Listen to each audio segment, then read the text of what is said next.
In film, feasting may serve to indicate a number of themes to an audience. And when they went to the queen to tell her her subjects had no bread, do you know what she said? Let them eat cake. We are delighted by presentations of wealth, but condemn the waste it must inherently generate. Try one of these. They are divine. No, I can't eat another thing. Here. It makes you sick, so you can go on eating. How else could you taste everything? This is the reality revealed underneath the fairy glamour.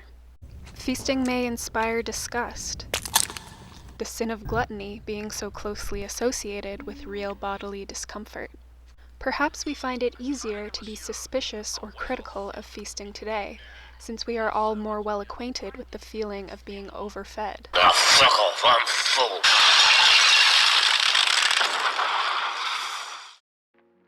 So what is the significance of Gretel and Hansel in the context of a globalized food market, where almost all of what we eat appears as if by magic? Their feast is our reality, and it's not just food. Most of the things that make up our daily life, that we take for granted, is magical in some way.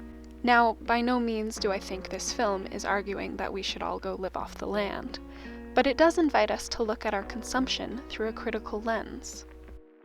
The average item of food in America has traveled 1,500 miles from the farm to your plate. It's burned up an incredible amount of fossil fuel just to get there. A lot of the energy in our food comes from processing.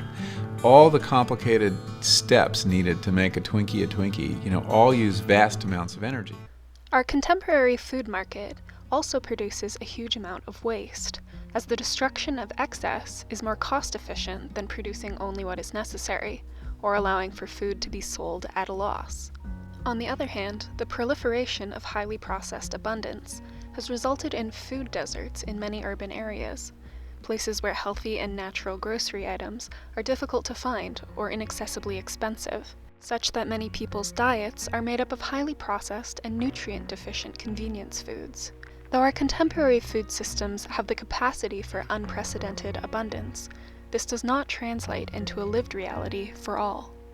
In the original Hansel and Gretel story, a factor not included in this film, the children sacrifice some of their provisions to leave a trail of breadcrumbs, which they hope to follow back home, but it is eaten by birds, leaving them stranded.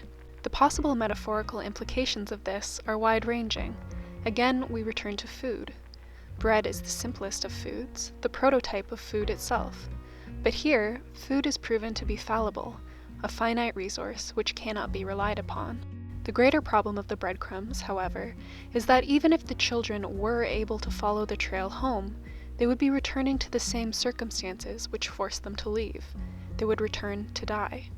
They cannot truly achieve safety without first finding a solution to their larger condition, not simply returning from their abandonment, which was necessitated by their poverty.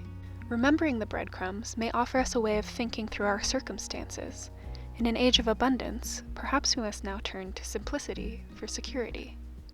Colleen and her husband spend 6 to 8 hours a day stockpiling enough food and water to last them for years.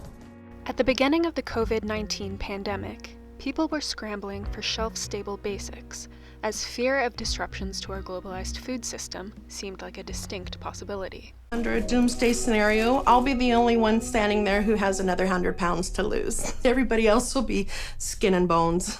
At the end of Gretel and Hansel, Gretel takes the place of the witch, but it is ambiguous whether she will be able to use her power as a force for good, learning from the sacrifices of her teacher as to what it costs. All that is left is to make him delicious.